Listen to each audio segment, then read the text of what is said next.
Hello everybody there, YouTubers.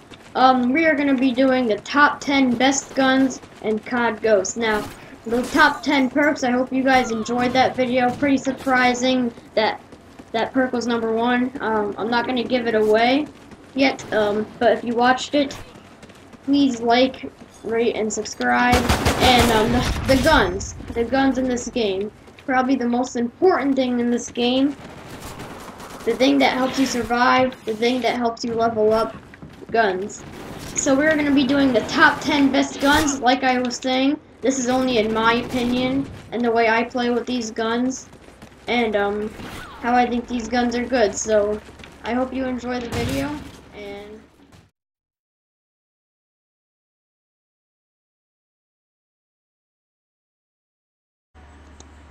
number 10, like I was saying before, this is all in my opinion, the AK-12. Who doesn't like the AK-12? This is like one of the, this is supposed to be the AK-47. Some people say, I mean the AK-74. It is sort of like the AK-74, but you know, this gun is number 10. Now it's number 10 because there are some guns that are a little better than it in my opinion, I think. Like I use it a little better. And I don't really use this gun that much, but all I know is it's really great with medium range, close range, and it's really good at long range too. So I suggest using this gun if you want to get chems, and I mean like people get chems with this gun all the time, and if you have sleight of hand and scavenger for this gun, I think you're going to do a really awesome job with it. Moving on to number 9.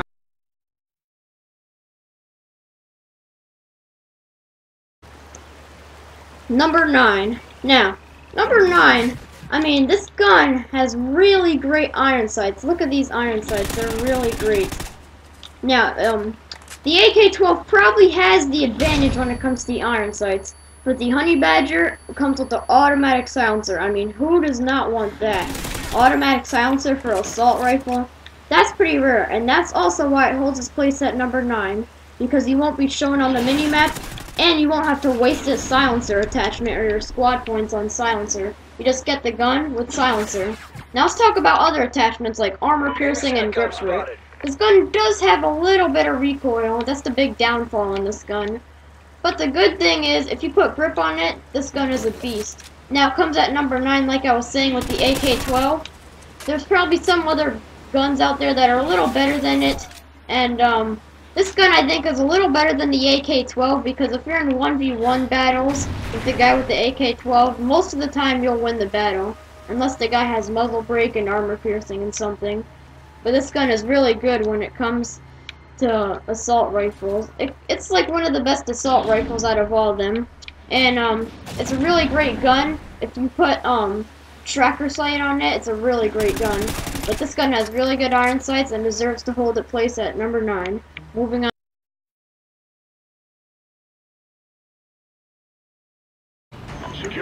Number 8. You're probably thinking, how is the Vector better than the Honey Badger?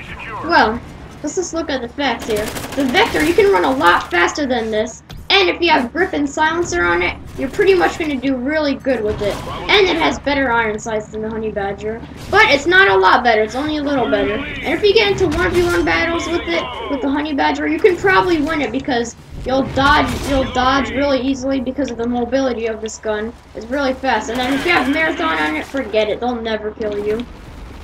Because with Marathon, you can just keep dodging them and shooting them. And if you have Lightweight in Marathon, well, actually, it's more if you have Lightweight because it's increased movement speed. If you have Lightweight, you're going to be unstoppable with this gun. Now, I know it has to be close range because this is a submachine gun, but the good thing is, it doesn't matter if it's only close range. It's a little medium range, too. And you can run really fast with this to get close to the person. So close range, it doesn't matter at all. And it has actually a pretty good ammo clip, but if you shoot a bunch of bullets like that, you'll probably die. Now this gun is also not in the top, 5, because like I said, there's probably some guns that are a little better than it. And the damage of this gun is really great. I mean, the damage of the Vector. The Vector has been really great in other Call of Duties, like Black Ops 2 and Modern Warfare 2. Now, moving on to number 7.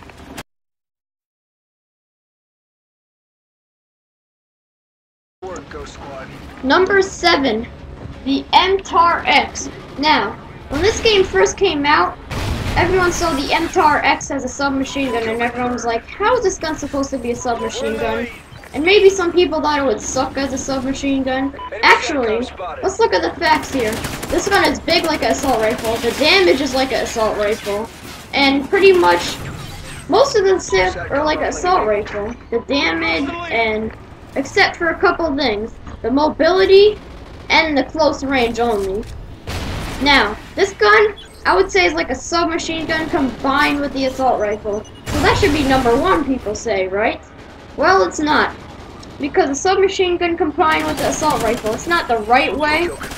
Meaning, like, you know, it's only close range. And like I said before, there's probably some other guns that are just a little better than it.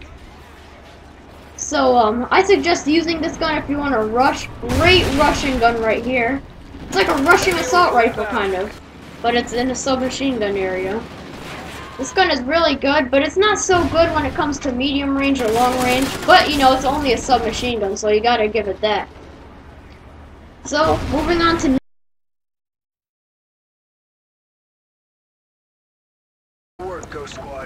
number 6, the SC-2010. People are probably saying to me, why? Are you crazy? Number 6? Well, I am counting DLC guns, so that makes this, probably number 6, but, there are some guns, like I said, and this is also in my opinion. Number 6, I know some people are probably saying this gun should be number 1, or number 2 at least, but I put it at number 6. This gun, the mobility of this gun isn't really that good at all, so that's a downfall for this gun. And the iron sights of this gun, though, the iron sights probably makes it what it is at number 6. And the damage of this gun, too. So this gun isn't half bad. This gun is really good. And if you're playing search and rescue, search and destroy, kill confirmed, I suggest using this gun. This gun sort of reminds me of the ACR in Modern Warfare 3, which is a really great gun. Except it's not as good as the ACR. But some people would say this gun would be number 1. I say it's number 6. It's all in my opinion. So moving on to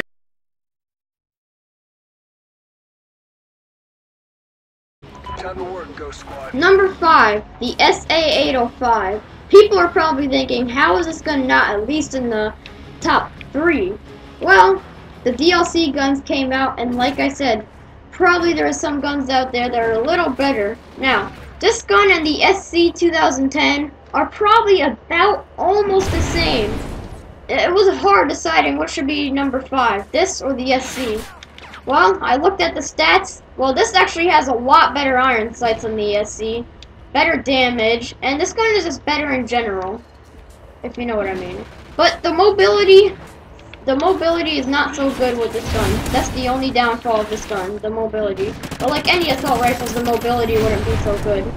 And it shoots fast too. It has really good fire rate, really good damage. This gun would be everything at number 5. But like I said, there's some guns that are probably just a little better than this gun.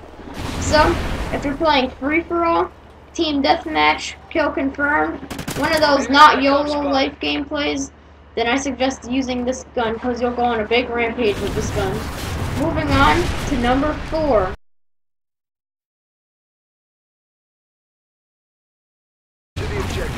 Alright, now we're getting to the good guns. The Remington has been a great gun since this game ever came out. No DLCs, people called this the second best gun. Well, you know, it actually was the second best gun back then. Just look at the beautiful iron sights on this gun. Who does not like the iron sights on this gun? The iron sights are probably the best thing about this gun, and if you can use this gun with no attachments and still do good. This gun deserves to be at number 4, but there's some guns that are a little better than it. Now, this gun, if you play any game mode, this gun works for any game mode, anything. There's just some certain things that this gun doesn't work for. The reloading is not so great. It's a little slow, but the reloading is okay. It's not that bad. And the mobility, like any assault rifle, See, the reloading is pretty slow, and that's why it's number 4. It would have been maybe number 3, or possibly even number 2 if it wasn't for the reloading and the mobility. Now, these are the top 3 guns. Just like the top 3 perks, these are the top 3 guns. Now, like I said, this is in my opinion. So, number 1 is probably a gun that all of my friends were expecting to be number 1. But, let's get down to the top 3 guns. Now, I would love to put this gun, I would love to use this gun. I use this gun not too much though, but I know it's good because I've seen gameplay with it before and I've used it a lot before and I've gone on very big kill streaks. So, moving on to number 3.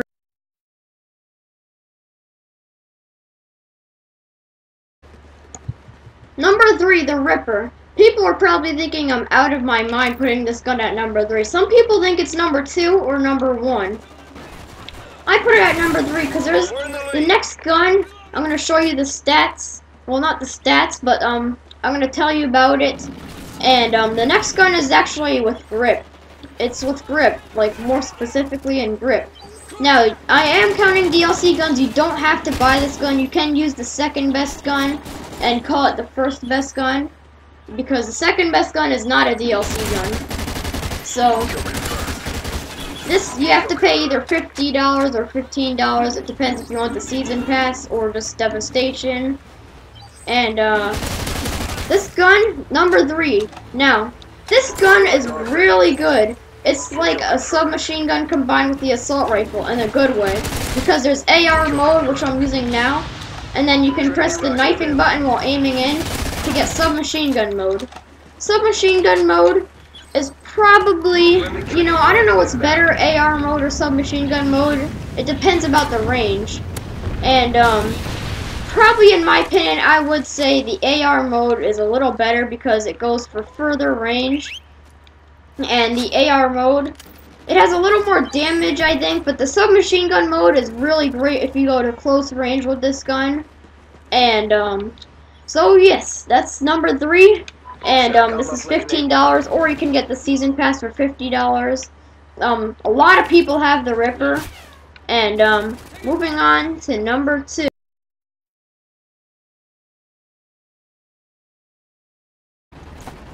Number 2.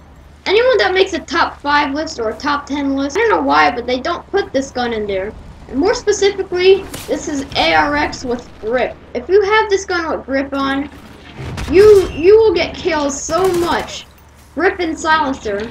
Now, this gun has a little recoil. Even without grip, you can go all out with this gun.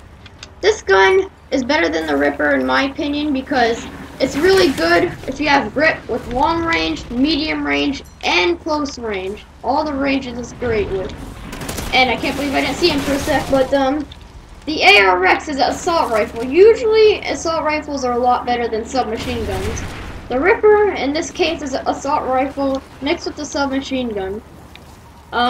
But in general, I like the MTAR-X better. It's kind of like, they say it's the ACR from Modern Warfare 3. It doesn't really look like an ACR, but it acts like an ACR because it's so good. And in Modern Warfare 3, people would probably put the ACR at either first or second best gun. This gun, you don't need a DLC for it. So this gun, you know, it's like really great. And you can do really good with it. You can get chems with it. It's my favorite gun to get a chem with if you have grip on it. If you don't have grip on it, it would still be number 2, but more specifically with grip on it, the MTAR-X holds its place at number 2 out of the top 10 guns in COD Ghost. Number 1, people might take this by surprise because some people don't like the number 1 gun and they say it's old and they don't like it. But this is the number 1 gun. If you look at its stats, you can kill anyone with it in any game mode. So, get ready for the best gun and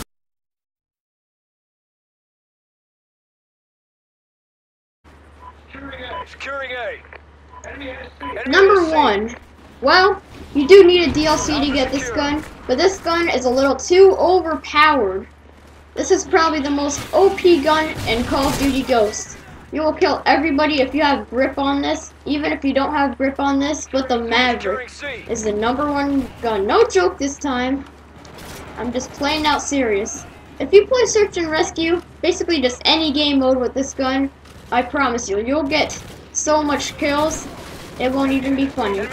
This gun is really great for long range, close range, medium range. This gun has everything. There's literally only one downfall for this gun, and that's the mobility. Besides that, this gun has everything to be number one. The accuracy, not that much recoil. This gun deserves to be number one in the whole Call of Duty Ghost list. I hope you enjoyed this video, and there's a lot of honorable mentions in this game. A lot of honorable mentions like the IA-2, some shotguns, and I'm not including the combat knife because you need close range for that, and it doesn't count as any perk slots or nothing. It doesn't really count, so I'm not including that. If it was most damage weapons, I would include that. But right now we're just doing the top 10 best guns. The Maverick is where people get chems with. This gun is a little too overpowered, but that makes it at number one. Now the honorable mentions. Now there's the MSBS honorable mention, the Golden PDW, the PDW in general, the P226 Akimbo, and I hope you like this list, and see you next video, where we're doing top 10 kill streaks and other stuff.